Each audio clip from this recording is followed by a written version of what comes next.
Welcome everybody back to episode 29 of the Canberra Football Show, Round 7 review. I'm your host, Matt Nicoletti. Michael Georgeski is sick today, but we do have a slew of special guests. Joining me right now is Steve Forshaw, who does some commentary with Russ and is probably best known for the FFA Cup run back in 2014 with Tuggeranong United. Steve, thank you for joining me today, and how are you going? Good, thanks, Matt. Nice to be with you. Awesome. And also later on the show, we'll have Chris Webb joining us for the NPL2, and we'll have Jérémy Magan, as always, for NPLW. All right, Steve. First and foremost, how have you enjoyed doing some commentary with Russ recently? You've been doing a lot more. Yeah, I've actually been lucky enough to join him on a couple of occasions over the last 3 or 4 weeks. Done a couple of FFA Cup games and a couple of NPL games. Enjoy working with Russ, and it gives you a different perspective on the games as well. So very interesting sort of 3 or 4 weeks. Awesome. Now let's get started with the first matchup of the weekend. We had West Canberra Wanderers 2, Belconnen United 0, Thornton and Paisley with the goals for West Canberra. It was a great win for them, which of course has them now sitting in second place, whilst Belconnen are in fourth. Thornton opened the scoring after a fantastic set piece that saw him make a great run into the box and convert a confident volley from Paisley, which was a beautiful bit of magic there. Then Belconnen, they looked as if at first they sort of struggled to break a West Canberra down. Then, of course, as the game wears on, you're trying to get that goal, and they created quite a few opportunities for themselves, but they just weren't able to convert them on the day. Menzer as well, I believe, missed a penalty. The second half was also a little more physical. There was quite a few altercations, as can be seen during the game. What are your thoughts on this result, Steve, and what you've seen from both these sides so far this season? Well, I thought it was a terrific result for West Canberra. I thought, after a couple of minor slip-ups, they bounced back really well against one of the form teams in the competition. The Belconnen had been beaten Canberra, Croatia a few weeks ago, and then a handy draw against Gungahlin. Were in good nick. So I think to win 2-0, it was a great result for them. I think Yoogali Silva is doing a great job with a largely unheralded squad. He's got them firing on all 4 cylinders. From a Belconnen point of view, historically they've struggled on synthetic pitches, and it was again the case on the weekend. But the missed penalty probably was the turning point, or the real turning point in the game. Perhaps if they had got that 1 goal back, they might have gone on to get something out of the game. But the second half sort of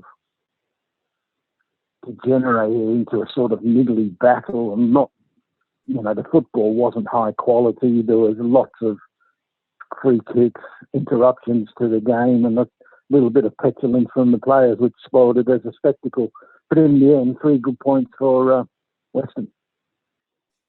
Indeed it was. And you mentioned there how Ulysses De Silva's done well with the squad he has. And it's safe to say that all the players have stepped up as well. As a coach, when you're going into a season where you've had a lot of changes, granted there is usually always a lot of changes in Canberra football, but West Canberra probably had some of the most changes from anyone. And how difficult is it to try and get your side ready like that and firing essentially straight away from the second round after their first loss to Gungahlin United?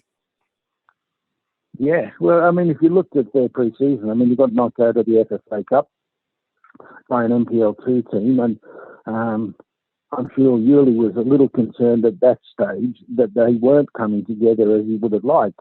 But it is a particularly difficult task. You're bringing in a number of people that have got the bond quickly, and I think he's getting his message across is the key to it. So he's getting them playing the way he wants them to play.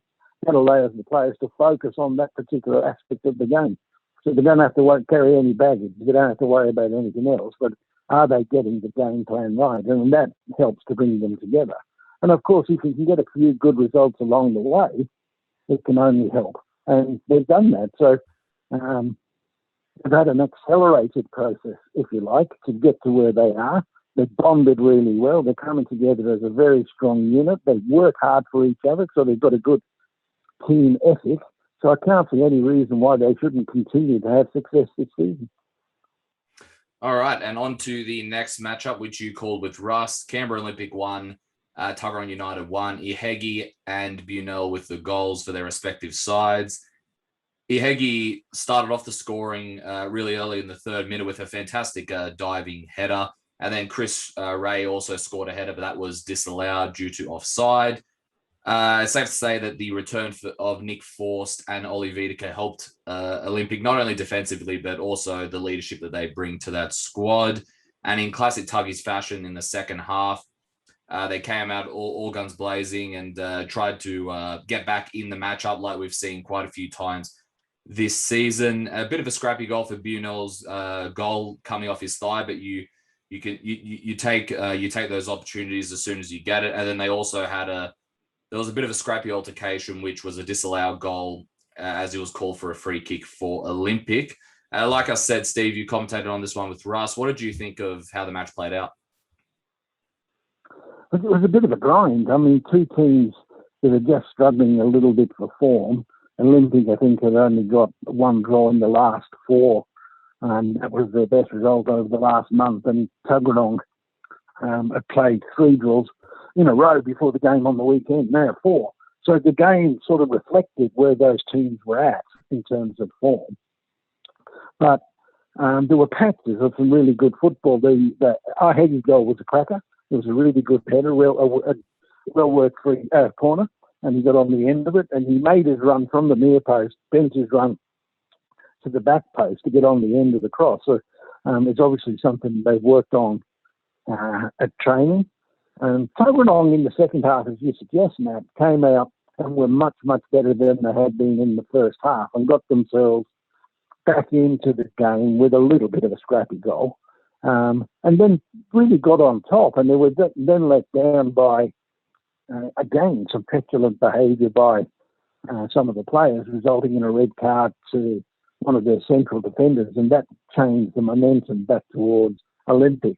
So both teams probably put themselves into a position where they might have got all 3 points, but would probably and reasonably be satisfied with a 1-1 draw. And in terms of Olympic, I mentioned the return of Force and Wiedeke. Before this, they conceded 5 goals, I believe, in each of their last 2 matches without Force and Wiedeke. Can you just explain a little bit about what they bring in terms of their defensive quality and leadership in terms of their sort of status as leaders in that Olympic team? Yeah, look, it's vitally important that they have Faust and Wiedeke available to them. It's a young team that Robbie Cadnach is putting together. We talked previously about how Yoogali Silva is trying to make a team out of a largely disparate group. Well, Robbie Cadnach faces the same sort of challenge. And to help you get to where you want to be, you need your best players, your most experienced players, to buy into the process. And Faust and Wiedeke, you bring a lot of experience, but they also bring a lot of quality and a lot of leadership. And it's the way that they can steer people around the park that makes a difference to them. So without them, they're not quite the same team. But with them in the side, they're capable of competing with anybody. So it's vitally important that they keep them fit. And in terms of Tuggeranong, they're still yet to find their first win, but they do find themselves in 7th place with 4 draws and a better goal difference than Monaro so far. Like I mentioned, 4 draws. Most of them they've had to fight back from behind for them. What do Tuggeranong need to do to get over the line for their first win this season? Look, they're very close. They're not playing bad football. They're very, very well organised. Mitch Stevens knows his group really well. And in my humble opinion, he's starting to put round pegs in round holes. And by example, Johnny Turek has been playing in the middle of a back 4 or middle of a back 3, and I think that's better suited. He's better suited to that. On the weekend, he played Cam Doherty initially as a 10, and that to my mind, was an experiment that didn't quite work. But when Cam went into his more familiar fullback or wingback role, he was better off. But they're just lacking a goal scorer at the moment. They're creating opportunities. They're actually establishing some dominance in games. They're actually competing quite well between the penalty areas. They just need that sharpshooter that'll actually get them a dozen goals a season, and that might be the difference between them missing out on the top four and fighting the relegation battle. At the moment, they'll be really pleased that they've had 4 games undefeated, but they do really need to turn them into 3 points now. And the next matchup, which you also commentated with Russ, Gungahlin United 1, Canberra Croatia 0. John with the goal in the 60th minute. Big 3 points for the home side. This is probably one of their biggest results of the season, of course, against the defending champions, Canberra Croatia. Nikos Kalfas probably had one of the best chances in that first half, hitting the crossbar there. Gungahlin United weren't able to create as many chances as Canberra Croatia, but Michael John's goal, that was an absolute beauty, probably the goal of the round, or one of the goals of the round at the very least. But Gungahlin United, they played very well. They all fought for each other. They worked very hard defensively, as you need to against Canberra Croatia. You can't expect to get away with not putting in a very good defensive performance against the reigning champions. Laguda made a great save 5 minutes from time as well. He pulled off some terrific saves, and Pilkington also had a spectacular bicycle kick near the end of the matchup, but Laguda was able to save that one as well.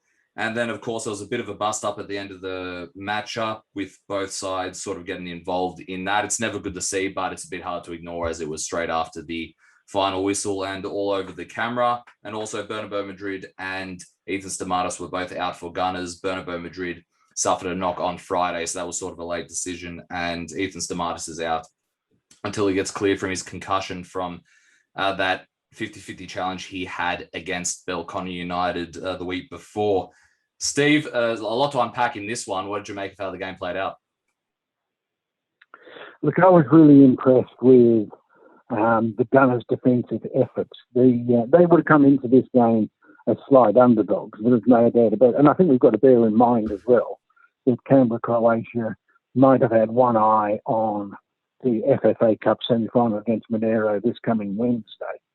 So, Dean really picked the team that he thought would win the game, no doubt. But I thought Gungahlin, although they suffered a little bit with the lack of possession, when they did create chances that looked very dangerous, and the winning goal was an absolute cracker. Michael John has got that in his locker. He had, back to goal, and he turned and hit it with his right foot, and he gave Sam Brown in the Croatia goal no chance at all. It was a really wonderful finish. But the game, I think, was won and lost on Gungahlin's ability to stay resilient and repel any of the Canberra Croatia attacks. And then Buddy Abbas, they had somebody that was an absolute rock at the back for them. Laguda backed that up with some fine saves. Excuse me. And I thought Nicky Raskin and Nicky Darling did a really wonderful job on Colbertaldo and Kia et al. So it's a game that Canberra Croatia will look back on and say, yes, we've got the better chances. And maybe through Kalfa sitting the post, and he had a couple of other chances or half chances, they might have got something out of the game. But full credit to Gungahlin, because they defended like 11 Warriors, and on that basis alone probably deserved the win.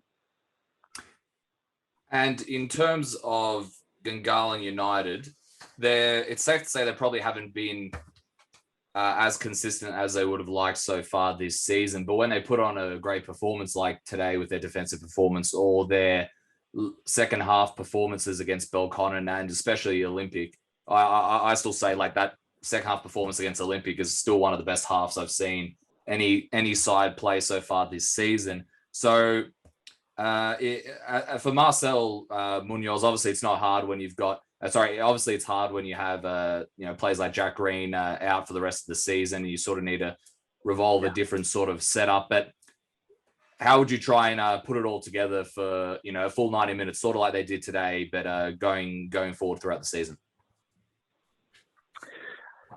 Look, I think we've got to sort of take it a game, and I know it sounds a bit cliche, but take it a game at a time, and depending on your opposition, set your team up accordingly.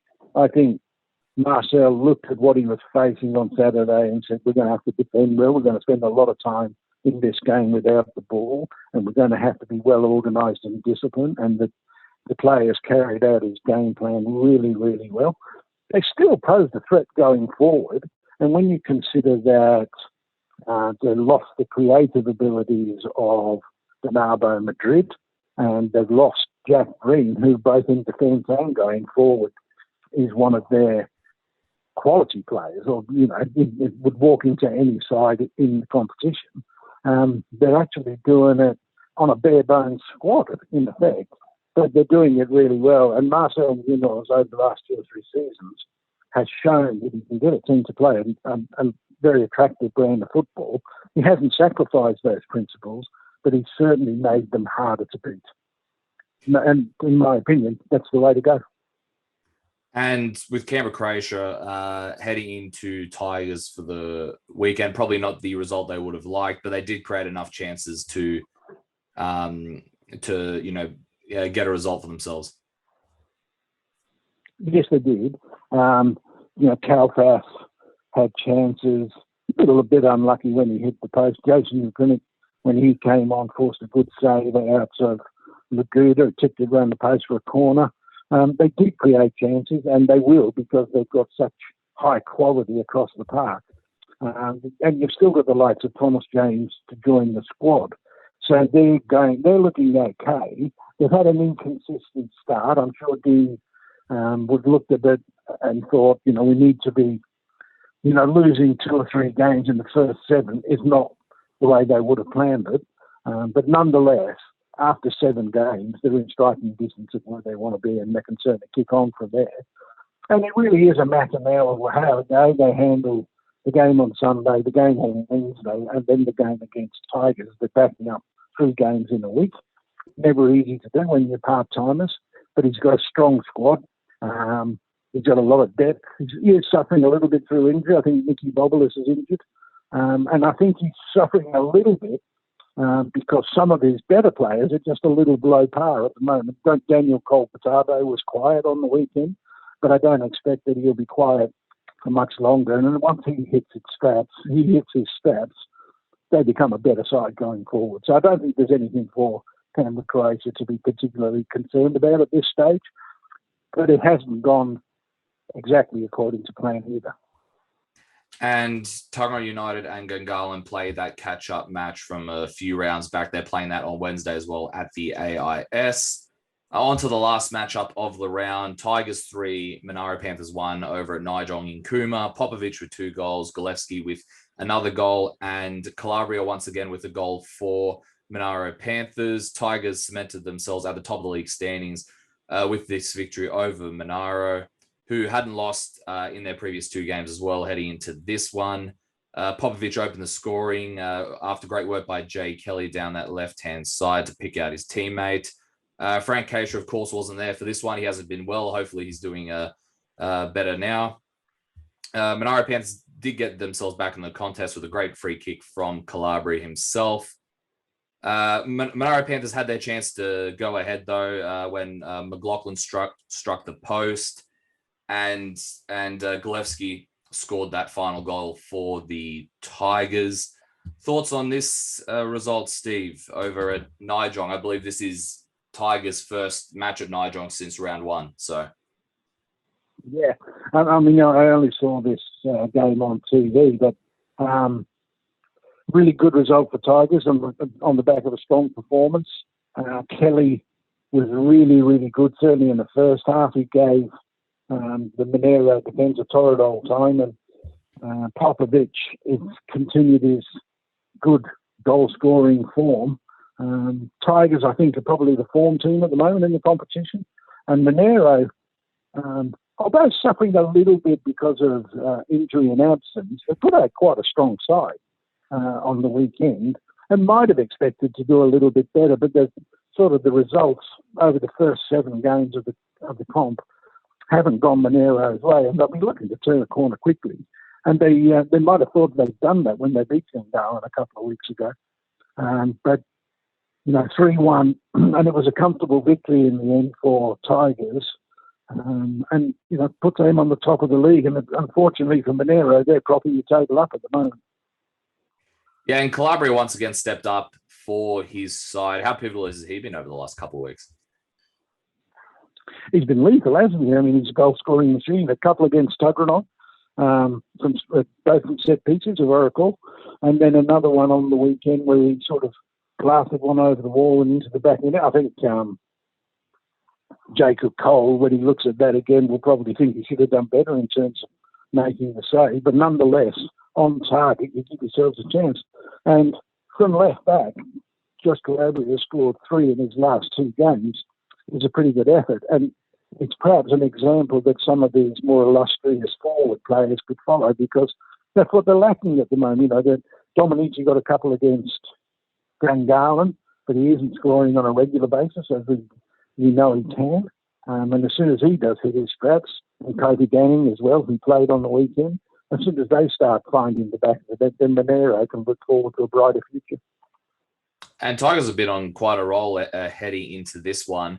They sort of started with a bit inconsistent as well at the start of the season, but it's safe to say that they've sort of found their form heading into the FFA Cup final as well, whoever they verse out of the winners of Canberra, Croatia and Monaro Panthers. So any last thoughts on Tigers before we move on? Well, I think, like I said earlier, I think they're the form team at the moment. They had a tough game on Wednesday night against Yoogali, who really did themselves proud and held the game to 0-0 until almost the last kick of the match. But they back it up and taken on a reasonably strong Monaro side and beaten them comfortably, and that's continued their good form from the last few weeks in the NPL. So, look, they're the team to beat at the moment. After 7 rounds, you get a better indication of where teams might be at in terms of their form, and they're the ones that are, at the moment, setting the standard for everybody else to chase. And before we get into the previews and predictions, I'll have a quick look at the ladder. So, essentially, Monaro is in 8th place with 4 points. Tuggeranong United is in 7th place with 4 points, still with that match to play midweek, the match in hand. Canberra Olympic in 6th place with 8 points. Gungahlin United in 5th place with 8 points with that match in hand, which comes midweek. Belconnen United in 4th place with 11 points. Canberra Croatia in 3rd place with 12 points. West Canberra Wanderers in 2nd place with 13 points. And Tigers FC, the informed side, with 14 points at the top of the table. All right, Steve, heading into round 8, we first have Belconnen United against Tuggeranong United. Saturday, May 29th, 3 p.m. at McKellar Park. Michael is going with a Belconnen win for this one.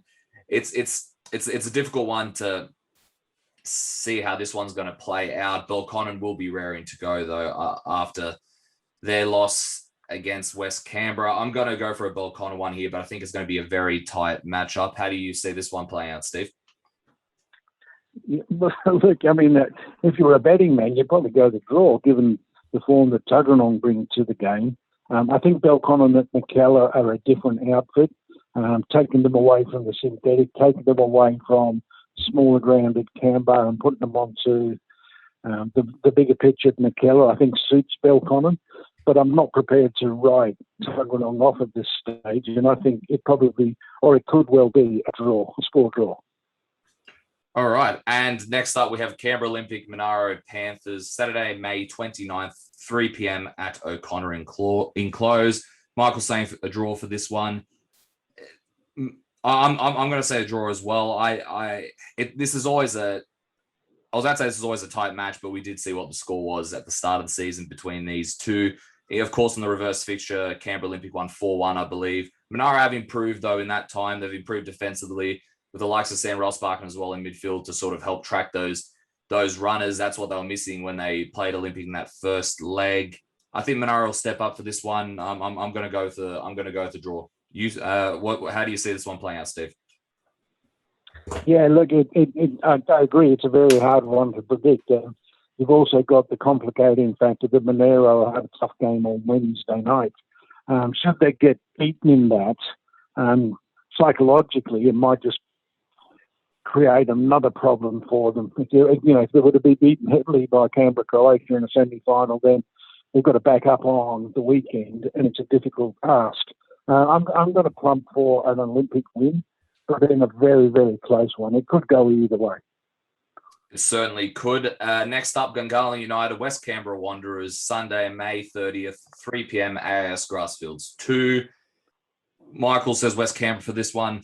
This is another one that's either here nor there. Gungahlin United, it's a hard one to tell. Gungahlin United, with that impressive performance that we did see against Canberra, Croatia defensively, of course, you have to look to the fact that they will be playing midweek. They did beat them in the reverse fixture at the start of the season 4-1, and West Canberra have improved quite a bit since then. I'm going to go with Gungahlin here, but there's not going to be a lot in this one. And this one also could be very high scoring as well. What are you going to go with, Steve? Yeah.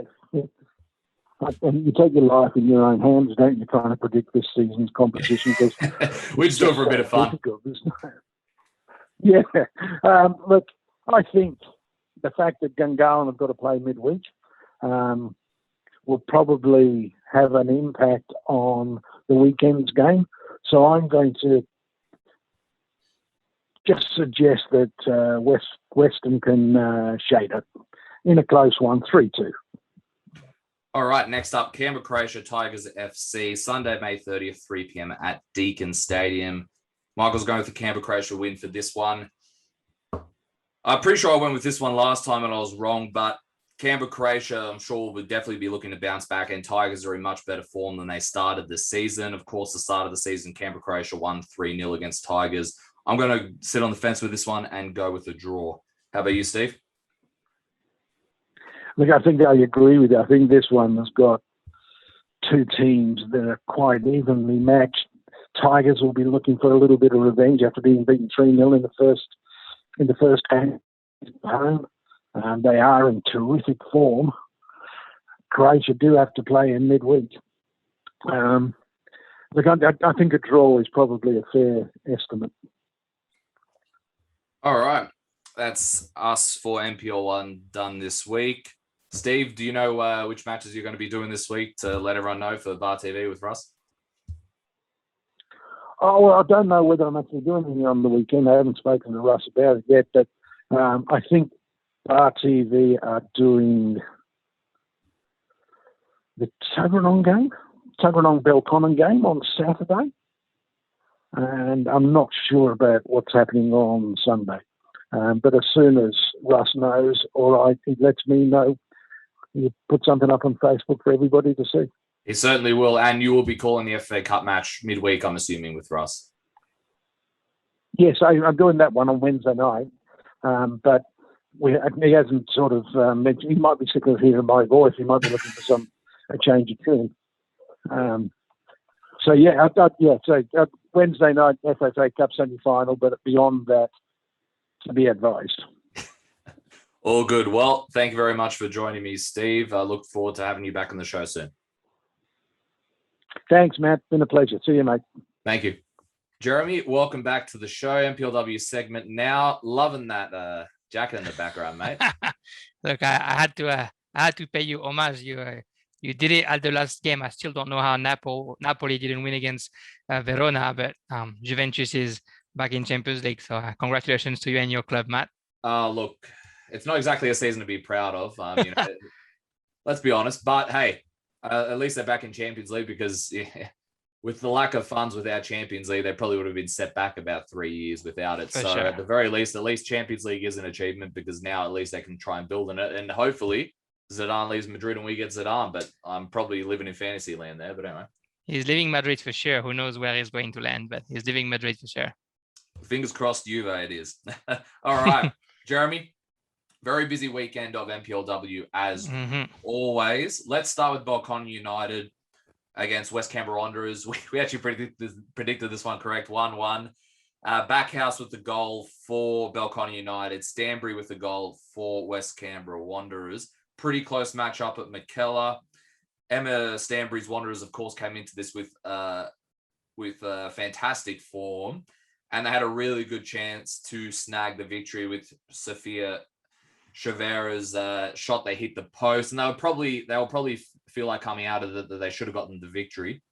Belconnen United, though, obviously not the result they were looking for. They did bounce back last week against Tuggeranong United. So what did you make of the whole matchup altogether? Yeah, a great game, and it's we talked about this with Emma back during the Federation Cup semi-final, where she was like, I told you at the beginning of the season that we were getting better and gearing up, and there we are now. And yeah, there's only so many times where you're going to cause an upset before you're considered one of the actual contender, and I think Emma is doing just that with the group of girls that she has at West Canberra. I think this game against Belconnen, we've seen one of the main strengths that West Canberra is, and it is that physicality and that stamina and that ability to defend everywhere on the pitch with that intensity. I don't see any weak link in that West Canberra team. Everyone sort of work at the same rate and is trying to bring the same thing to the table. Obviously Emma and Tiana, as we keep saying, are a great help, but this weekend I think Sarah Whitfield had an excellent game in defense. I think Sofia Chavera sort of isolated up front because West Canberra was playing, I think, a little bit more defensive than usual.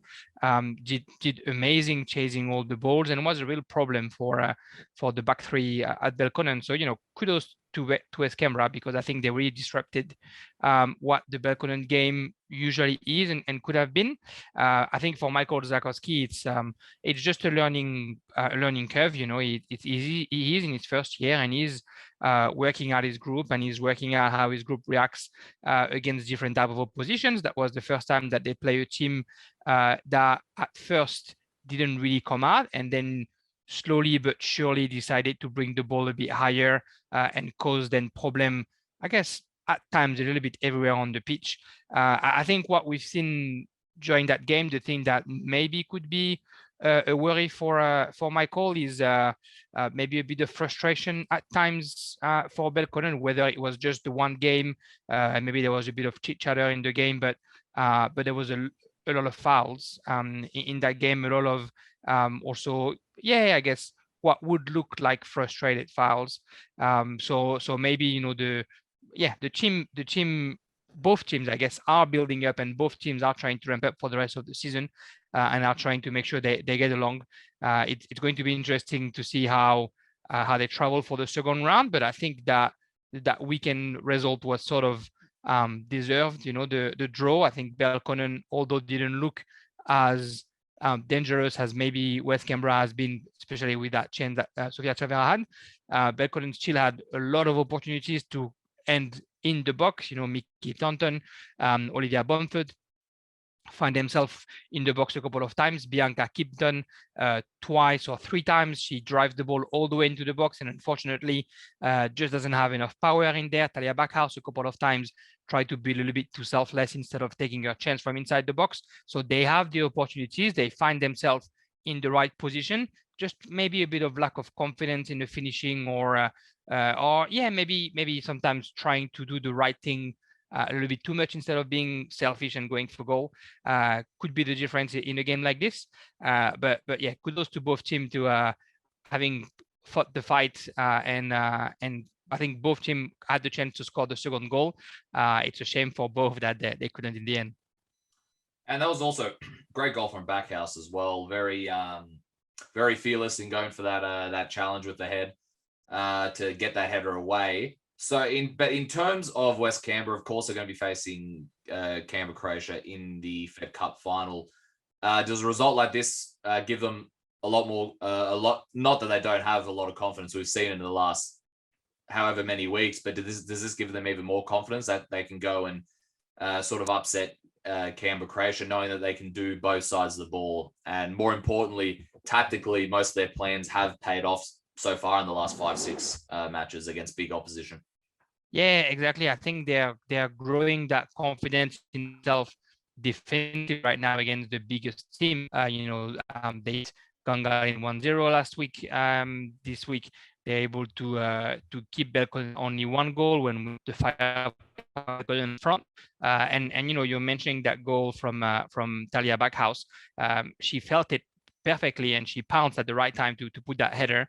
But technically, it's a mistake from the West Canberra defense not being here, or like maybe lacking focus for just a second, where I can't remember I think it's Isabel D'Amico, who anticipate the ball and then think it's going to go straight to Janet King, so doesn't jump for the header, which is, the ball seems anecdotic at first, and then Janet King that hesitate, and then by the time she comes out, Backhouse has read it and headed in. So without that one mistake, they can get that game. So for the confidence, I think definitely it's going to help them. Same what I was talking about Belconnen not being able to put the ball in the back of the net. Same can be said about West Canberra. Sometimes don't back themselves enough. I think a couple of free kicks could have had better. Yeah, West Canberra had a couple of free kicks opportunity as well, and Emma Stanbury had one just going wide, but a couple of times the ball just sort of runs through the goal line, and there's nobody at the second the far post to try and put the ball in, which is something that we heard Emma asking her team to do last week against Gungahlin. So there are opportunities for them as well to be able to score. Not that they're feeling probably confident defensively. I'm assuming the next step is to make sure that they have enough goals in to finish the season. And next up, we've got Canberra, Croatia, Gungahlin United. Canberra, Croatia 2, Gungahlin United 1. Canberra, Croatia leaving it relatively late. Palombi and Chantel Jones with the goals there. Natalie DeMarco with the goal for Gungahlin United. Another big win for Canberra, Croatia. Gungahlin United did well, though, to hold them for quite a while. And with ANU losing in the NPL2 this week, that makes Canberra, Croatia, the women's, the only undefeated side left in the 3 senior competitions.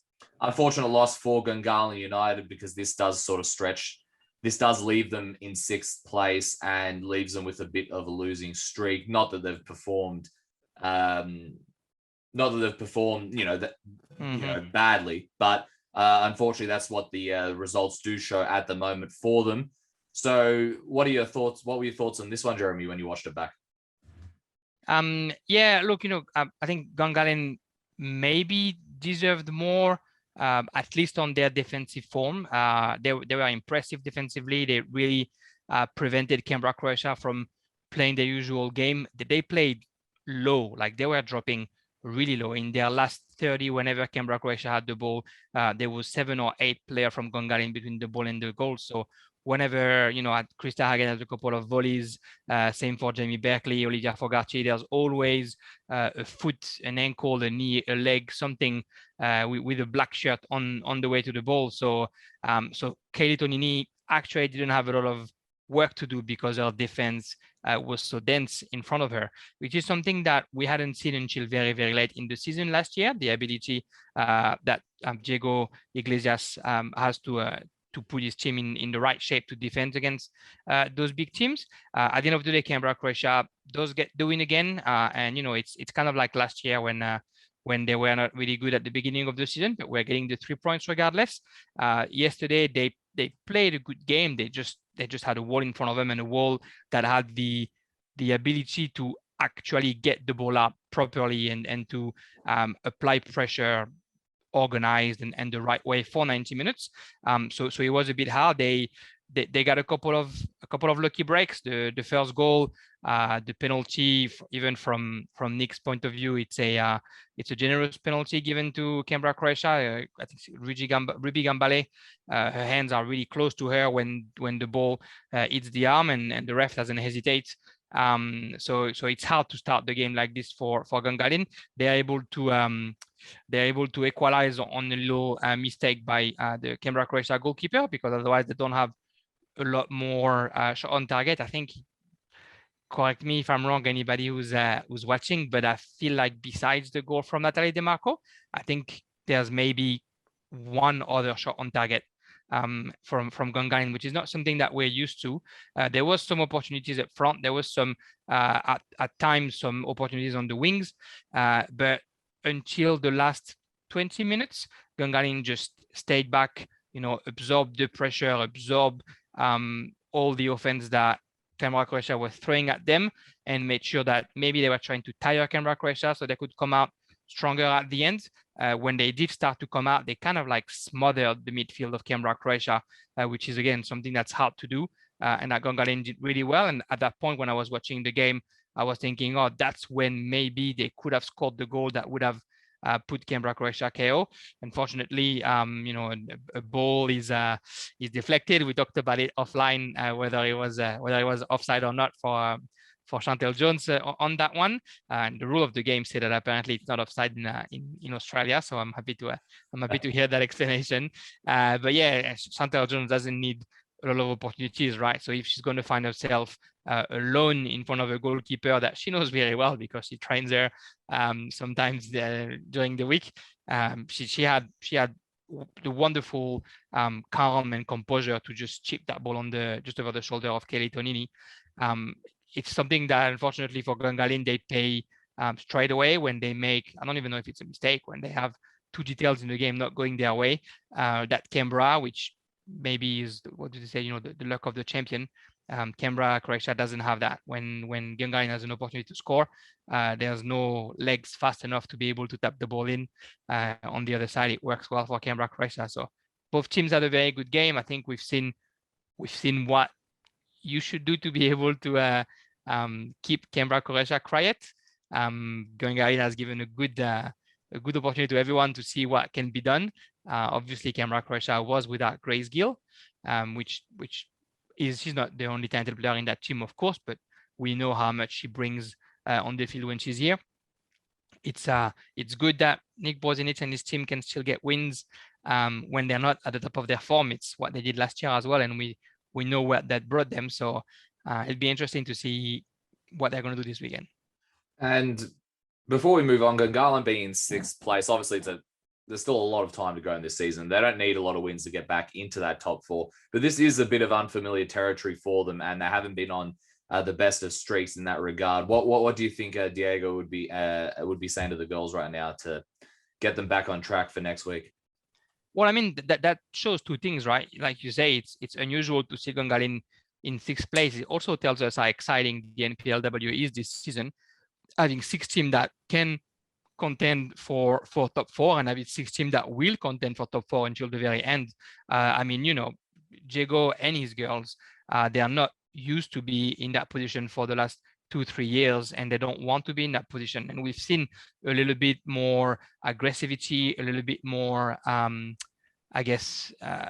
savviness, I'd say, this weekend against Canberra Croatia, where they were not, no one was getting past them too easily. There was some smart fouls here and there on the pitch to make sure that Canberra Croatia couldn't find a break. Something that we haven't seen in the games before, where there was a little bit of complacency. So I think they're seeing what's missing and they're seeing what they have to do. It's funny that we're going to talk about something that we thought we were not going to talk about with Gungahlin when we saw the beginning of the season. But again, up front is where the issue comes once more, where Elke Aitolu was very isolated against Canberra Croatia because of how they played. And whenever she get the ball, it's hard for her to get solutions around because everyone was playing so low. So I know, seeing how Gungahlin has been playing, we haven't seen the silky smooth tiki-taka that they've used us to do. So we haven't seen the flawless offense that we've seen from them before. We know now again that they build that confidence defensively. It's going to be about building the flow of the ball and getting the ball out quickly, and using the limitless skills they have in the midfield and up front to try and get that ball, that ball to smile a little bit more when it's in a gunner's fit, and to get a little bit faster and a little bit better, I guess, with better execution all the way to the other box instead of seeing those long balls for the striker. And next up, we have Wagga City Wanderers 2, Canberra United Academy 6, Cameron and Castle with the goals for the Wanderers, and Roden with 2, Hunt, Christopherson, and both the Groves with goals for CUA. Another impressive display from CUA, Jérémy, like we've mentioned the last couple of weeks, this newfound intensity that they have with Vicky Linton on the bench once again was on display today.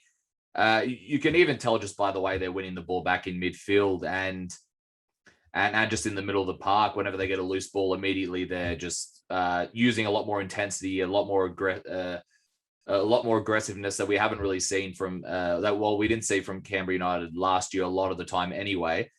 So what did you make of this encounter over at Gissing Oval in Wagga? Good game for the academy, of course, the intensity all along the 90 minutes. I think Wagga City did good. At first, they defended well. They defended not too high, so they let the academy have a bit of the ball and try and process it counter-attack. Again, unfortunately, a penalty that's very, very generous given for Canberra United Academy to start the game, where I think everyone's a bit surprised that there was penalty. But obviously, then it's 1-0. Canberra United Academy did the perfect game, playing in their strengths and playing into the weaknesses of their opponent. The Wanderers kind of shot themselves in the foot when one of the players was sent to the sin bin for dissent, disrespecting the referee in the middle of the pitch. Unfortunately, we'll always send you out for 10 minutes in NPLW. So then 10 players against 11 when you're Wagga City and you're facing a team of Canberra United Academy who's definitely finding their groove right now. It's always going to be hard, and the academy scores once, twice, and as soon as the player is back, they score the 4 goal, and then it's almost game over. There's an appeal for handball on that third goal, but it could have been a goal regardless of that handball. It makes the job really hard when every time Wagga City makes a mistake, they pay it straight away with a goal against them. And it's not that they don't fight the fight. They really do fight the fight. They have a few injuries, unfortunately, so they don't have their best side every week right now. But they just sometimes miss the mark by a meter, a contact, a duel that doesn't go that way. And every time this happens, they don't have yet the ability to regroup the way we've seen Tuggeranong regrouping or the way we've seen West Canberra regrouping when the other team is attacking. They find themselves with 6-7 in the box to stop everything. It's a bit too much of a one-on-one, and the academy has such speed and strength up front. I mean, Anaheim scored once, but found herself 4 or 5 times into the box, trying to shoot again. Sammy Hems, a lot of saves again for the Wanderer keeper. We are seeing the academy where technically we should see them every year, right? They're supposed to be the next player that are going to play in W League. There is one player with W League experience in that team now with Sasha Grove. So we're seeing that they should always be able to work with what they're not the best at, which is the physicality, the experience, but balance that with their pace, their stamina, their relentless energy. And we're seeing that right now from the academy, which brings that other aspect in the competition where it's not necessarily going to be the most experienced and the strongest team that is going to win, because they're going to have to use a lot of energy to try and contain the academy. And we're going to see that very well, I think, next weekend when they host Canberra, Croatia. It certainly is going to be an interesting matchup, to say the least. So we'll save that for the preview. But shortly, any last words on Wagga City before we move on? It's a shame Hannah Stevens goes out injured again in the beginning of the game. We know that they don't have Tess Vakari this season. They're just losing a few players, unfortunately, almost every week right now. And it makes it hard. They are a young crew, a young group. Sam Gray wants to develop young players. He achieved a lot of success a couple of years ago with the under-17, and so a lot of those players from under-17 are going up now. They are technically another academy without the infrastructure that Canberra United are, so they are learning, and they are learning the hard way right now. It takes a lot from a coach like Sam Gray and from all his staff to motivate those girls week in, week out to go back on the field when you didn't have the best of rounds for the first 7 games. But we're still seeing, Kirili Cameron, Megan Castle are slowly but surely finding themselves and working those combinations, which brought one goal, almost brought the second one. We've seen that they have the ability to bring the pace and to have those bursts out of offense going on. It's just consistency, but that comes with experience, that comes with game time, and that comes with being able to get consistency in your lineup, which Sangre doesn't have right now. And the final matchup of the round is Canberra Olympic 4, Tuggeranong United 0. Cook with 2 goals, Sykes with a goal, Garrick with a goal in the dying seconds of the match. Another very strong performance from Canberra Olympic, their second clean sheet of the season as well, which is another positive for them. The negatives for them coming out of the match, Aisha de Andrade came down with a knee injury, and Anna Bennett came down with either an ankle or a foot injury. So best of luck to both of them in their recoveries. Tuggeranong United started the match brightly, though, under new coach Paulo Romero. They seemed a lot more physical in the general way they tried to play and the way they tried to win back the ball. Unfortunately, though, they did lead to at least one of those penalties with that newfound physicality anyway for that. I believe it was the first penalty from Cook, the one where she was just sort of cleared immediately, where Sykes was just immediately... Yeah, the second one. Yeah. Oh, second one. Sorry, there you go. She was just, boom, just immediately taken out. So you commentate on this one, Jérémy, with Maddie Moore. How did you feel it played out with Tuggeranong United, of course, having their new coach, Paulo Romero, there? Like you say, I think that physicality was definitely there. You see a little bit of, I'm not going to say a change in how Tuggeranong play. I'm just going to say an evolution with what we've been talking about since the beginning of the season. You know, they held Canberra, Croatia to 2-0 until the 80th minute. They did the same thing against Belconnen until the 75th minute. So they have that fighting spirit, that combativity. That was the first game where Steph Coates was back, was very, very important for Tuggeranong United and was missed the beginning of the season. Unfortunately, she was back, but Ashley Condon, who's been a standout since the beginning of the season, was away. So was Maddie Magee. And we were watching the game with Maddie, and we said a couple of times during the broadcast, imagine Tuggeranong with everyone healthy and playing. You got, Ashley, Leah Condon with Lara Mustaine at the back. Steffi Coates potentially can bring the middle and bring a bit more physicality, although the Daisley sister and Jackie Freeman did really well this weekend, I think. And then up front, if you have Maddie Magee and next to her, Melinda Revel, who was there for the last half hour of the game, and Zoe Terry, who seems to get into her groove and who seems, she wants to perform when you see how she behaves on the field. She wants to bring that to the team. She wants to bring the difference, and she wants to bring that attitude of it's never over. We can fight. It is, again, a young team, a small market, and it shows in a lot of ways. The first penalty, there's definitely penalty, but Ash Sykes dribbles the goalkeeper, and Steffi Coates sort of shoves her in the back. I think Ash had time to go and get the ball and score it, but she would have had to do a big run for it. But she felt the shove, and she sort of looked at the referee and was like, well, there's definitely a pen. So whistled it for me. And the ref did. A minute after, Zoe Terry does a beautiful run on the right wing, and 2 players from Olympic, one after the other, go a bit hard on the shoulder. But she tried to still go to the ball instead of falling and potentially getting a free kick. So you see the difference in experience there. Obviously, once you score once in penalty, twice in penalty, which is 2 mistakes that Steffi Coates did, but it's her first game back, and she wanted to bring that, like we said, that physicality to the game. Once you're down 2-0 against a team like Canberra Olympic, who is again quite strong everywhere on the pitch, Lara Burdett's definitely holding that midfield the right way, and defensively their back 3 that can become a back 5 sometimes is hard to go through.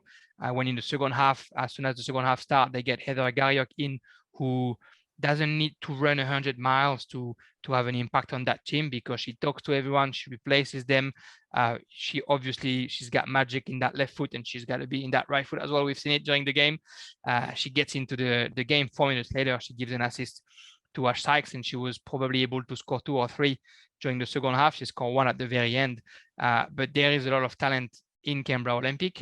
Canberra Olympic was playing without Tanya Miro. Rachel Hardwick seemed not injured, but took a knock or two. And so in the second half, she sort of slowed down the intensity a little bit.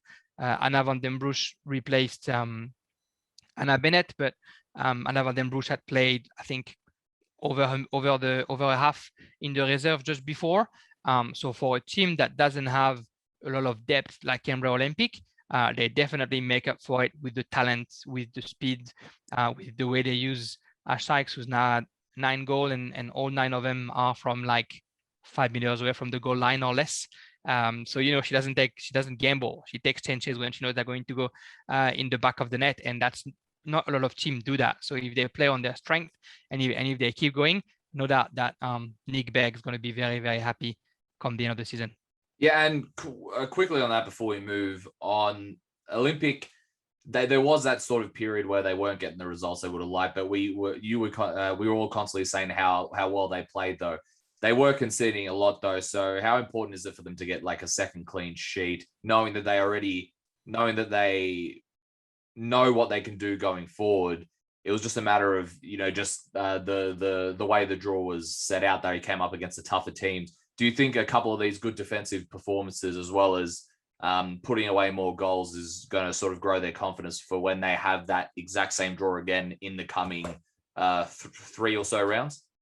Yeah, very important. And the game could have been completely different on Sunday. The first 3 minutes, twice, and unfortunately, Aurelia Haynes sort of fumbled the ball in between her gloves, and so Tuggeranong could have been up 1 or 2, and there goes your clean sheet. So that confidence had to be rebuilt for the keeper during the game, but also for the whole defense together to know that they can't give those ones away. It's also, I think, the 3rd game or the 4th game maybe that the defense is Courtney Hals, Brittany Fiorese, and Ali Cook. Before that, it was only 2 defenders. So they had to find how to work together, who's going to cover the long ball, who's going to be more aggressive on the striker, and they had to find their how they're going to look after each other, and who's bringing the ball forward, and when they can play short, when they can play long. So they're slowly getting into all these. They're slowly working out that. Physically, I think they are very strong, the 3 of them, Hals, Cook, and Fiorese, and they bring a lot of size in the defense, which is a problem for other teams. Then Lara Burdett sometimes feels a little bit alone, I think, into the midfield. Next to her, Lucy Darcy, who's very talented, maybe doesn't have the 90 minutes that Lara Burdett has in her legs to be running around the whole time and to make sure that you got 2 number 6 that are very strong.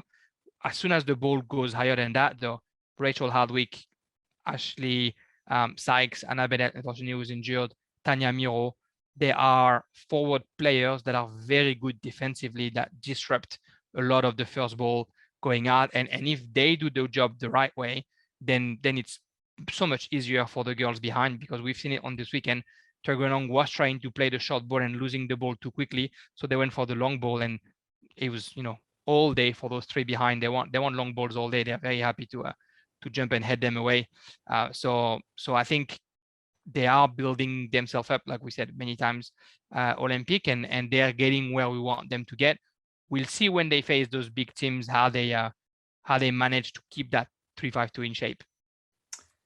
And before we move on to predictions, let's quickly go through the ladder. They've been updated quite quickly over the last couple of weeks, which is great to see. So we're in 8th place, we've got Tuggeranong with 0 points. 7th place, Wagga City Wanderers with 3 points. Gungahlin United in 6th place with 9 points. 5 points, in 5th place, Canberra Olympic with 10 points. West Canberra Wanderers in 4th place with 10 points. Canberra United Academy in 3rd place with 14 points. Belconnen United in 2nd place with 16 points. And Canberra Croatia are undefeated at the top of the table with 19 points. Jérémy, we'll quickly mention how we all did this week. I forgot to mention the last bit, so I'll quickly say how we went in the other one. So Michael and I had a whopping 1 and 1 out of 4 correct in NPL1 again. So we're tied at 8-8. Look at you. In 7 rounds, we've only gotten 8 correct. So there you go. Only professionals. in NPL1 anyway. NPLW, I was 4 for 4 this week, which is good to see for once. NPLW, You were 3, Michael was 3. So overall, it's you 17, Michael 19, me 21. NPL 2, I only got 1 correct. Michael got 2 correct. So Michael 14, me 16 is creeping up to me in NPL 2. So interesting week overall. Look, I'm just happy I didn't get 0 for NPL 1. That's what I'm happy about. So let's give it another crack, shall we, this week. Wagga City Wanderers, Belconnen United, Sunday, May 30th, 2:30 p.m. at Gissing Oval. Michael says a Belconnen United win. I'm going to agree here. We've said this several times, but unfortunately for Wagga City Wanderers, when they continue to play that high line, it is literally the perfect scenario for a team like Belconnen United to capitalize. I'm going to go with Belconnen United here. How about you, Jérémy? Yeah, Belconnen as well. I think Wagga City isn't far from being able to cause those upsets at home, but they are not there yet. With the full team, I would almost confidently go for a draw because Belconnen is also trying to rebuild themselves slowly. I mean, Belconnen has a full team, which once again they can be lucky about because I think Mickey Thornton could have missed the next game if the ref had given her the second yellow this weekend. So Belconnen with a full team will win that game. And next up, we've got Canberra Olympic, West Canberra Wanderers, Sunday, May 30th, 2:30 p.m. at O'Connor Enclose. Canberra Olympic won this one in the first round of the season. Michael's going with the West Canberra victory. I'm going to agree here. West Canberra Wanderers are in just great form at the moment, and I just don't see them losing that sort of form before they head into that Fed Cup final matchup. But I do think this one is going to be a pretty close matchup. How about you, Jérémy? I'm going to go Canberra Olympic. I think they've shown her how good they can be offensively. I mean, defensively, there's still some things to perfect, but I think it's going to be a great duel, Ashley Sykes and Tanya Jaber. But yeah, I'll go for the Blues on that one. All right, next up, CUA Academy versus Canberra, Croatia, Sunday, May 30th, 3 p.m. at Hawker Football Centre. Michael's going with the Canberra, Croatia victory. Looks like I'm going to be agreeing with him a lot in this one. I'm going to go with Canberra, Croatia as well. It's going to be very, very tight though. Damn. It's going to be, this wasn't as easy as just saying, yeah, it's going to be Canberra, Croatia, because as we've said, CUA Academy, I think they can easily pull a draw and maybe they can pull an upset. They definitely have the momentum, the intensity, and the confidence at the moment to do that. And Vicky Linton, of course, wasn't there in that first one, but they did push them all the way in that first matchup, like I'm sure you're going to mention now. But I'm going to go with Canberra, Croatia, but I wouldn't be surprised if CUA can get something from this one. I'm going to go for CUA just for the fun of the game, and Nick likes it when I predict against him. I think, in all fairness, I think Canberra, Croatia, when they don't have Grace Gill, they're a different team.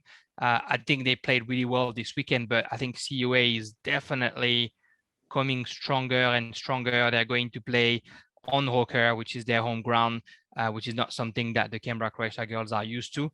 And they've brought a lot of things to the table those last couple of weeks. They've brought some players that hadn't started the season and that are making this team better. So if the team is better than when they met the first time, and the first time it was 2-2, I'll just go for a CUA win. And next up, Tuggeranong United against Gungahlin United, Sunday, May 30th, 3:10 at Canberra, 2:01. Michael's going with Gungahlin.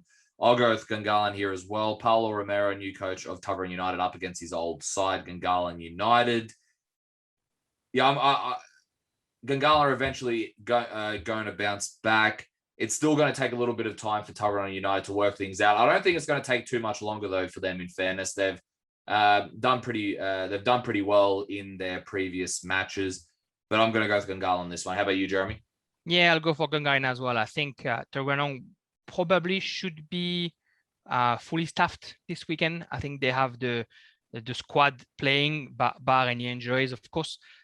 So they are going to be a rough game for Gungahlin, but I think the Gunners are hungry for a win right now, and I think they're going to probably unfortunately for Tuggeranong, eat them alive, because they really, really want that win, and they might go out all guns blazing and it's going to be a good game, I think. But Tuggeranong is going to have to defend more than anything else, and so Gungahlin likes to play against teams that are a group behind because they can play their football, and we know how well they can score from afar. They scored 4 against Tuggeranong in the first game of the season, so I would expect something of the same. All right, thank you very much as always, Jérémy. Any plugs for your podcast or the matches you're doing this weekend? And hopefully the plug means, Matt, you're going to be joining me to review the Euros and do some of the Italy matches on the podcast when Euros comes up. Well, how well do you know the Italian team? Yeah, well, look, the season is over in France. My team finished 5th. We are happy. Lille finished champion. Paris lost. We're very, very happy about that.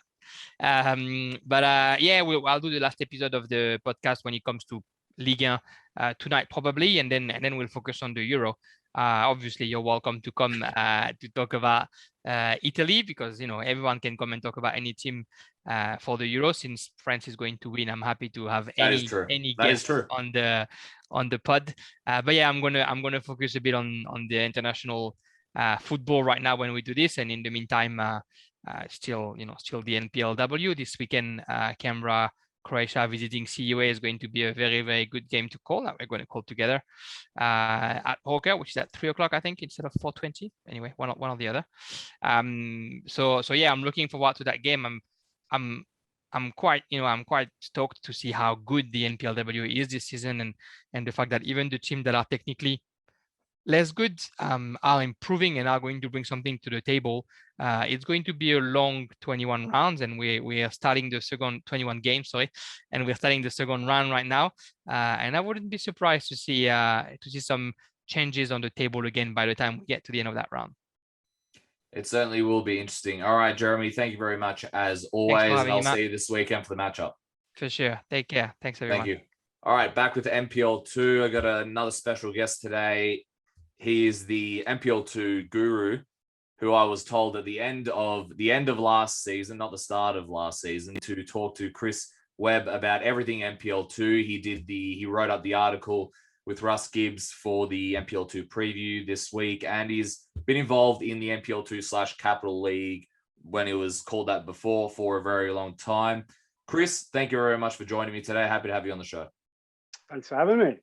Can you just explain a little bit about your history with Capital League and MPL2 and your old radio show that used to sort of do something similar to what Michael and I are doing right now? Yeah, no, sure. There's still probably a few people who remember which was a local channel, 2XX. We had the Far Post show, which was it was about all things football, but we always had a segment to talk about local football. So that was a really fun, and we kind of did that on a rotating basis. There were a number of hosts. Russ used to do it, Lucy Zelich. It was great fun, but it kind of ran its course. So it's great that you guys are here filling this void, because that void's been there for probably about 5 or 6 years now since Far Post finished. So it's really good that you guys are doing this. Thank you very much, Chris. Greatly appreciate that. Let's get stuck straight into it, shall we? First up, we have Wagga City Wanderers 1-0 over Brindabella Blues. Big win for them. Stevens with the goal for the Wanderers. It's their second victory in a row now, which takes them off the bottom of the table and puts them in sixth place. From all accounts, they defended very well.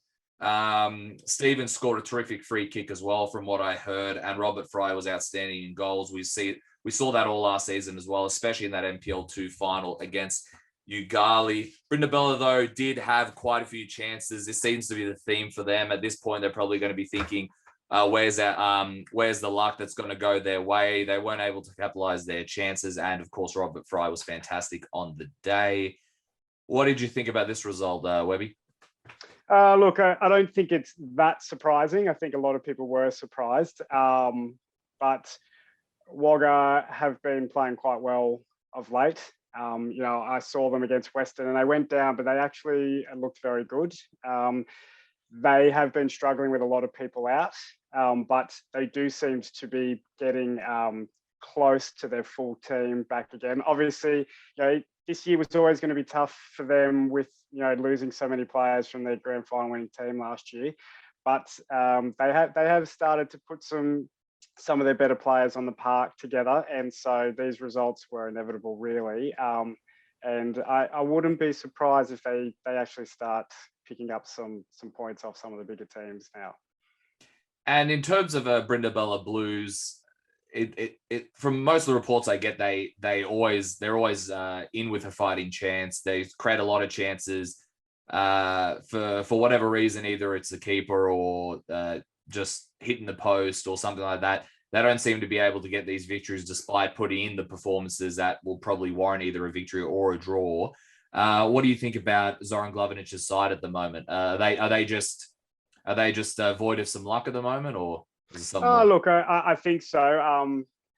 They are quite a solid team. I think a lot of people probably wrote them off at the start of the year.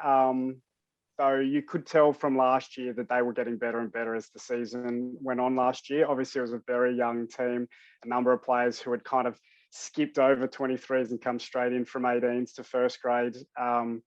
And they probably struggled a little bit at the start of last year, and they were getting better. And you would have thought if that was a full season last year, that they actually probably would have improved quite a lot till the end. And this year, I think that while the results haven't been there, the performances have. And they are a very solid team, and they play quite attractive football. And again, they're very similar to Wagga, that I think that they are going to take points in the next 14 rounds. They're going to take points off some of the higher position teams, definitely. And we saw that last year. You mentioned last year. We saw that in the final round of the season against Queanbeyan City, who were having a terrific year last year. Brindabella were able to come out there, get the victory. And from all accounts this year as well against Queanbeyan City, which we're going to mention quickly in the previews. But yeah, they took Queanbeyan City to the limit. Especially with Zoran Glavinić as well as the coach, he's not going to sort of he's not just going to sort of give up on what they're doing now. He's going to find different tactics and different ways to sort of get something. Yeah, look, they're a very, very well-drilled team, and you can tell that Zoran really understands the players and what they need, and he's got them doing a lot of good things. So I think this team is just going to get better as long as they can hold on to everybody.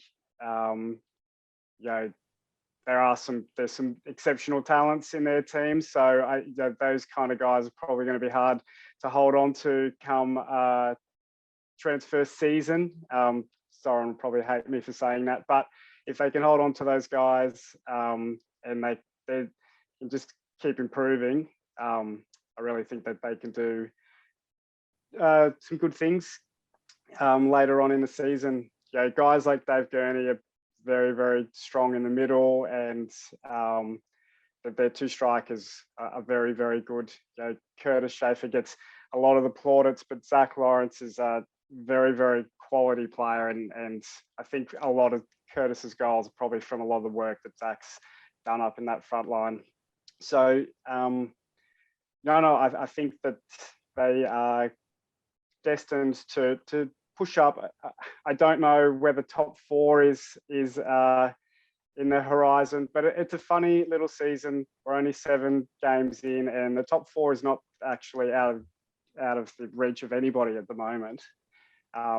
So we'll see. And next up, we've got White Eagles 6, Western Molonglo 1, McCarthy with a hat-trick, Sandtrack and Al-Nuwassir scoring 2. Breckford with the goal for Western Molonglo. Very strong bounce-back victory for White Eagles after they fell to Wagga City last week. They came out of the blocks racing with some terrific football, and now they're only 3 points off ANU and O'Connor, if I'm not mistaken. Let me double-check that to see if I'm correct. Yeah, I think that's right.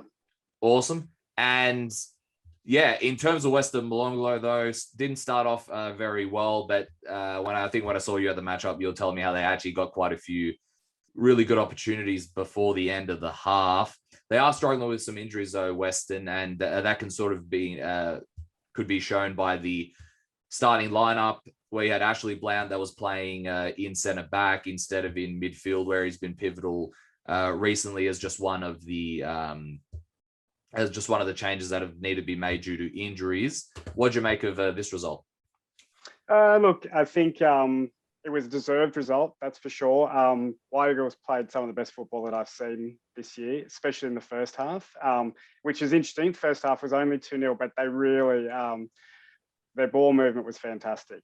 And it was interesting because they moved the ball extremely well. They were very comfortable at the back for the first probably half an hour, but then the goal came from a mistake from the centre back, passing a ball straight to Ed McCarthy. He's probably the worst person in the league you could pass a ball to, and he calmly slotted it away. And then his second was a poor clearance off a corner, and he was outside the box. And again, a volley falling down to anybody in the league. Ed McCarthy is not the one that you want that to fall to. I think I remarked possibly to you that you often say if someone gets 10 chances, they'll never hit a volley that sweet. They'll probably miss the next 10. If Ed got 10 more chances, he'd probably put 8 of those away because he's just fantastic. One of the most gifted natural strikers of the ball, that not only in this league, but I think in Canberra. And so we saw it a few weeks ago against O'Connor Knights, that goal that he scored at the death. And I know talking to guys from O'Connor Knights, they said it fell to the worst player possible. So White Eagles looked very good. But as you said, Weston actually had a number of chances just at the end of the half, very much on the break. Young Xavier Graham, who's come up from the 23s, he was actually looked very, very good, probably the shining light in the Western team. And he had a few chances at the end of the first half. So he's probably disappointed he didn't put one of those away. Going into the half at 2-1 probably could have been a different game. But White Eagles put the game to bed very, very early in the second half. Dejan Centrak looks all the play has been over the last, 15 years. And he wouldn't be out of place playing NPL1, that's for sure. And he was really pulling the strings in midfield and kind of set up the first goal for his brother, who came on at half time. And then Ed McCarthy got a hat trick with a deft header and then a penalty that Hassan put away, and then Hassan capped it off. So, yes, as you said, Gus Record got another goal, which is his 5th for the season. So he's doing well, he's actually doing quite well, scoring out of the midfield. Western clearly are struggling for goals, so it's always good when the forward line are struggling that you've got some goal scoring in the midfield, but they definitely need to stop the tide of goals coming in. If you add in Tigers in the FFA Cup, I think that's possibly 17 goals they've conceded in the last 3. So it's probably something that would be slightly worrying for Ned Jeans, and something that you clearly need to sort out. And on White Eagles, quickly before we move on, they've of course had a coaching change. Steve Forshaw's now gone. Eric Benet is their player coach at the moment in a caretaker role. Considering all the talk that has been around White Eagles, they're not, you would think, like, if you hadn't seen the results, you would think that all the talk about them is that they've had a disastrous season, but it's the latter, like I said, doesn't really result in that. How do you think they're going to sort of transition at the moment in the next couple of weeks? Look, I still think the jury's out on White Eagles. On paper, I didn't think that they were as strong as some of the other teams, but like I said, on the field, they probably put in the best half-hour performance that I have seen this season in NPL2. So, they've obviously got some critics out there or naysayers, and they've obviously got something to prove. But what I think might be an issue for them is depth. They've got a very, very strong 11 that they can put on the field, and actually they've probably got about 3 or 4 very, very good subs to come in. But if they get 4 or 5 injuries in this long season, it might affect them. But I can see them doing well. They have been quite up and down, however, and I think that is the problem. You know, they've got a draw against ANU, they've got a win against O'Connor-Knights, a win against Yoogali. So three fantastic results, but then it's a very, very big loss to Queanbeyan, loss to Wagga. Those are the kind of things that mean that they probably haven't shown the same consistency as some of the other teams. Racing for the title, you know, you got to remember that top four is not what all these teams are after. They're after promotion. First place. And first place. And White Eagles are definitely in it. They're only 3 points off, but I think they're going to have a hard time staying with the other three, but we'll see. And next up, we have Queanbeyan City 3, Yoogali SC 2, Cobertaldo, Adams, and Shields with the goals for Queanbeyan, Roach and Jay Donadell with the goals for Yoogali. Very close matchup from all accounts here. Chris, open attacking game of football. Either team could have gained the victory from what I was told. Queanbeyan, of course, bouncing back after their defeat to O'Connor last week. And Yoogali, of course, coming off that valiant effort that they put in the FA Cup against Tigers, where they only lost in the dying minutes of the matchup. What did you think about this result? Look, I was surprised actually that it was so close, especially given the context of the game. Even within the game, Yoogali had a red card, and it was a late goal. About the 85th minute that settled the game. It was 2-2. It was on a knife edge, and you've got to kind of think about how difficult it's been for Yoogali to come to Canberra midweek, play against probably the form team in Tigers in the whole city. You look at their last result, 4 or 5 results in NPL1. They're probably the top team going round at the moment, and they took them to the death. So a grueling match, big trip back midweek. They would have got home well into the morning, and then to come back again and do it all again on the weekend against realistically the top team in this league and take them all the way to the dying minutes with 10 men. Absolutely fantastic effort by Yoogali. And to me, I think a few people have started to write them off because of where they're sitting on the table, but I think it's they're the reigning champions for a reason, and unlike Wagga, they haven't had too much change. It's the same team, and I think they are actually just really starting to get back to that. Playing the same way that they were, how they finished off last season. Yeah, and when Chris meant champions, he means the minor premiers, the team that finished on top that finished on top last season.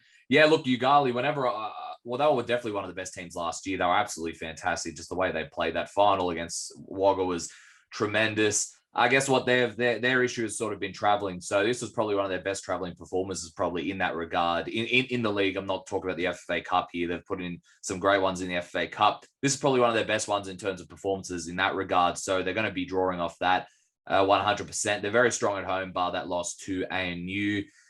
And like you said, they've mostly got the same team, but they've just got some fantastic players, and they play very quick. When they flow, they are definitely going to make the top 4. And if they can recruit a few more points in that time frame, there's no reason why they can't be challenging as well the top 3 teams at the moment.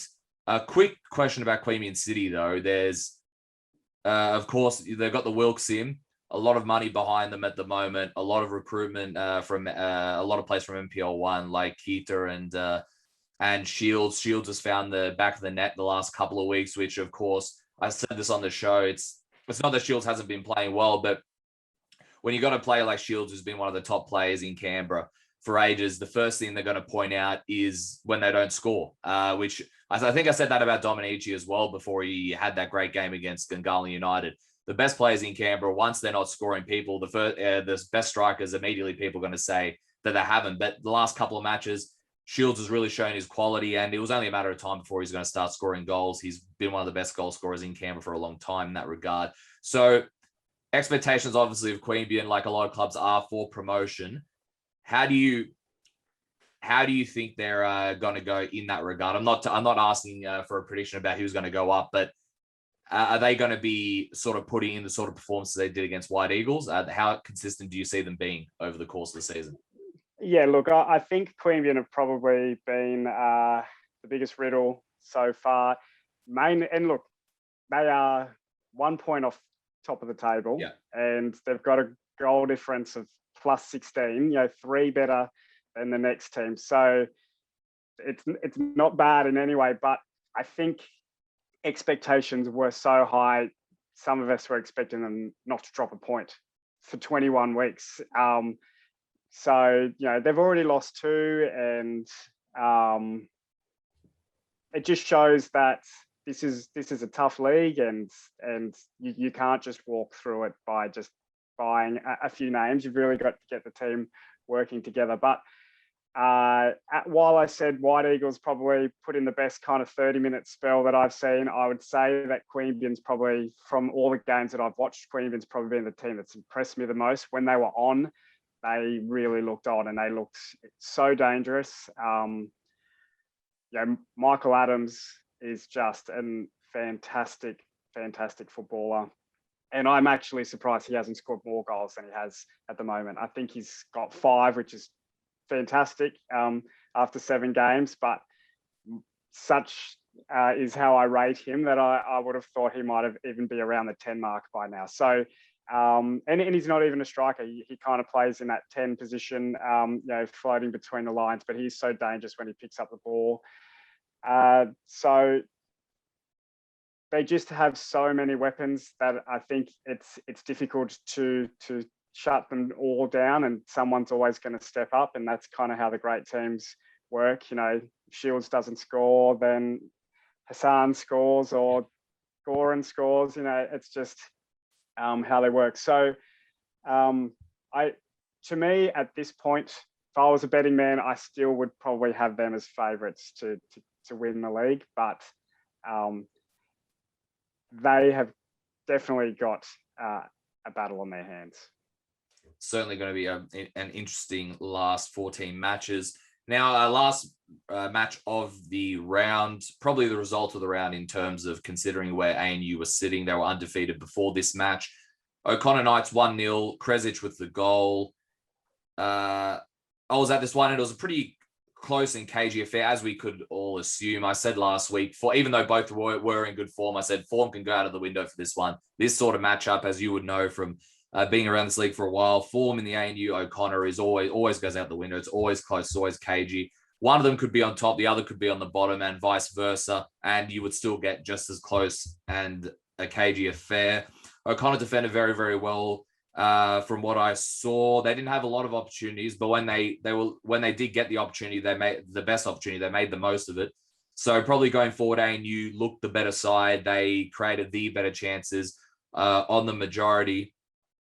There was some clearances off the line. There was some great saves from the O'Connor keeper as well. Rutherford returned for O'Connor also, but they're still awaiting Josip Jadric's return also. So what did you think about this matchup? It's always a great affair between these two. Yeah, 100%. And you say they were always a close affair. That probably goes out the window when it's a grand final. I think ANU have put 5 or 6 past O'Connor in 2 separate grand finals. Well, obviously, I'm talking about the league. Yeah. Look, definitely not surprised. O'Connor Knights, you just have to look at their team on paper. They are an extremely strong team. It is a team similar to Queanbeyan and similar to ANU. If they were playing NPL1, they would not look out of place. And when they start getting all their players back, they are going to be a real force. So it's actually the scary thing, I guess, about O'Connor is they are top of the table, and they've actually been missing a lot of players through the first 7 games. So Niko Kresic is just a fantastic footballer. He could walk into nearly any NPL1 team, and it's just similar raps to Michael Adams that he's done it a few times this year and picked up that kind of winning goal, and he's definitely an outlet for O'Connor, especially when they're missing Josip. And if they have both Nico and Josip on those wings, teams are going to struggle a lot. A lot of pace and a lot of skill that will hurt teams. But who knows about Josip? He has not played too many minutes in the last few years. Again, if they can get him fit, he's a match winner, that's for sure. It's just whether they can get him fit or not. But look, this game, not surprising. I heard Jack Miller was fantastic in goals for O'Connor and made some great saves. But they're a resolute defensive team. Miro's a fantastic coach and very, very strong in the midfield as well. Liam Walsh is a fantastic player, another great pickup from Gungahlin. So they will do some pretty good things. And I think when Jack Rutherford gets out onto that right fullback and they can start having the overlapping fullbacks and allowing, the likes of Kresic and Josip or whoever's on that wing to start coming in, they are going to be a very, very tough team. And ANU, this was their first loss of the season. They were undefeated before this. That leaves Canberra Croatia Women's, I believe, as the only undefeated side of all the three comps. Yep. ANU look very good, but they look very good going into this one. They still look very good in this match, to say the least. How are ANU going to be fighting for the title? Could just describe how they're going to be in and around there. Yeah, look, ANU, this is probably the most stable team, most experienced team in the competition. As a team, Queanbeyan have a lot of experienced players who played for Tigers and other clubs in NPL1. But this O'Connor team has been the core of the team has been together for a long time. They really know how to each other play. When I watched them, they probably weren't as impressive as White Eagles or as Queanbeyan, but their efficiency is just ruthless. They are very, very simple in how they play, but it is just so effective. Their midfield, the energy in their midfield, I talk about some of the other players, but for me, apart from being the most handsome man in the league, Sam Carter's in their midfield is the best player in this competition, and he's been the best player in this competition for 5 or 6 years, except for the few years that he was away in Sydney. And I think he's the second top goal scorer in this competition from the 6th position. And that is it's outrageous. He's fantastic at just working that midfield, making late runs, and he's what really ticks them. And to me, he's the difference between this team and the team last year that didn't make the top 4. But they are a very, very ruthless team, and you give them half a chance, and it's going to take a top goalkeeper to keep them out. And what ANU really have, and I think it's probably O'Connor is the other team, a lot of depth. They have quality. Their 23s team is fantastic at ANU. They've got depth in every position, and that's what you're going to need for a title race in 21 weeks. So I definitely wouldn't rule them out. I think there is a clear top 3. We've talked about it with a lot of people in this sphere before the season started. ANU and O'Connor and Queanbeyan. And while they haven't really broken away on points, as we said, they're only 3 points ahead of White Eagles, and Yoogali is kind of still there. One of the real indicators of strength in a league is goal difference. And those 3 clubs have goal differences around the 10 to 15 mark, and everybody else is 1 or less or negative. White Eagles is 1. So, yeah, and everybody else on negative goal difference. Those 3 are clearly the 3 strongest teams at the moment. And I would be very, very surprised that if one of those teams didn't make the top 4. A White Eagles or a Yoogali could possibly sneak past 1 or 2 of those teams, but I can see all three. I would be very surprised if not all three of those teams don't remain in the top four. Yeah, and Carter's has 7 goals as the second top goal scorer. Before we get into the predictions and reviews, I'll quickly go over the table. Brindabella Blues, 8th place with 3 points. Western Molonglo, 7th place with 4 points. Wagga City Wanderers, 6th place with 6 points. Yoogali SC, 5th place with 9 points. Canberra White Eagles, 4th place with 13 points. Queanbeyan City, 3rd place with 15 points. O'Connor Knights, 2nd place with 16 points and a +9 goal difference. And then ANU on top with the same amount of points, 16 points, but a +13 goal difference. All right, heading into round 8. We start off with ANU versus Canberra White Eagles. Saturday, May 29th, 3:15 at ANU South Oval. Michael says an ANU win for this one. I'm going to agree, an ANU victory, but White Eagles have proved, and they got a draw with them in the first round at the start of the year, that they can get results in these types of matches. I think just ANU will just have that extra little bit of quality and that extra little bit of fire after going down to O'Connor. But this is going to be a close one. How about you, Chris? Yeah, look, my gut says ANU, but White Eagles are coming off an extremely impressive 6-1 victory. They just look in really good form. I think that Eric has probably, got the right team set up at White Eagles at the moment. Pretty much all their players are available. He's got the right guys in the right positions, and they are a very dangerous team. But like I said, ANU just have that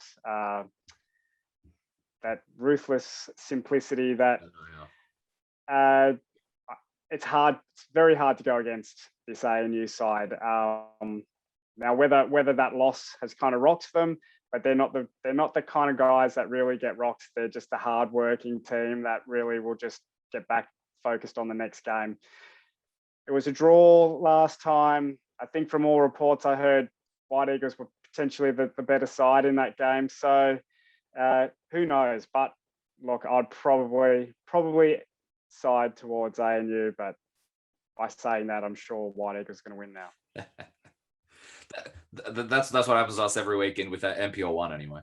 So NPL1, there's no point even trying with NPL1. Nah, it's just, hey, we just do it for a laugh now. Everyone can just laugh at us in that point. Queanbeyan City versus Brindabella Blues, our next matchup. Saturday, May 29th, 3:15 at High Street. Michael says Queanbeyan for this one. I'm going to agree on this one. Look, Brindabella Blues have been saying for a while they are going to upset someone. Unfortunately for them, even though they do play really well against Queanbeyan City, I just feel like they're probably going to lean on the frustrated side at the moment after their match against Wagga. Queanbeyan, I think, will take this one, but it won't be a flogging by any imagination. It'll probably be very close, and it'll probably be like some similar to a score that we saw this weekend against Yoogali. But eventually, Brindabella Blues are eventually going to hit form. Chris? Exactly. While we talked about Brindabella being, very strong, and Queanbeyan is clearly the team that they enjoy playing most. Beating them at the end of last season and going down in a 2-3 nail biter to start this season off. But I just think Queanbeyan are just that bit too much strong for Brindy, and they really should come away with it. And next up, we've got Western Molonglo against Yoogali. Sunday, May 30th, 2 p.m. Woden Park enclosed. Michael says Yoogali. He's going to hate the fact that I'm agreeing with him here a lot. I'm going to go with Yoogali as well. Western Molonglo seem to have too many injuries at the moment, and Yoogali seem to be in really good form, and they seem to be picking up their away form, which is most important for them considering how they started the season. I'm going to go with Yoogali. Chris? Yep, look, same, and all the guys at Western are going to hate me for saying it, but I think, again, Yoogali have been extremely impressive. They were fantastic against Tigers, and again, as we said, against Queanbeyan. Whether the travel, this is the 3rd time in a row that they've come to Canberra, whether that's going to take a toll on them or not, who knows? But I think if they can travel with pretty much their entire side, that I think they probably will just have enough.